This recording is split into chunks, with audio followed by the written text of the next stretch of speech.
L'idée de la plateforme nous est venue au début des années 2000, à une époque où nous développions des méthodes pour traiter des grands volumes de données, sans avoir la capacité de les tester et de prouver leur utilisabilité.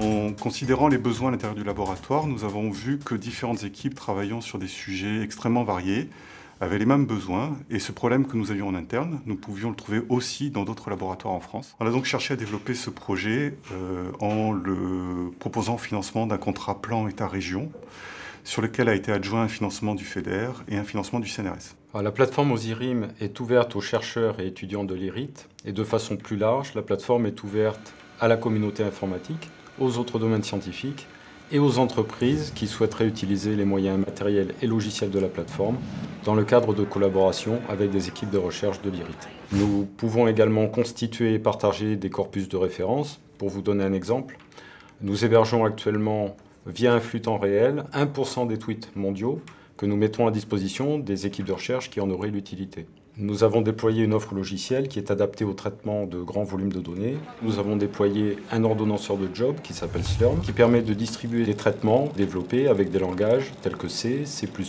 Java. La distribution Hadoop Hortonworks a aussi été déployée avec l'ensemble de son écosystème, ainsi qu'un système de gestion de base de données NoSQL qui est MongoDB. Et nous continuons, au fur et à mesure, à étoffer l'offre de services qui est déployée sur la plateforme.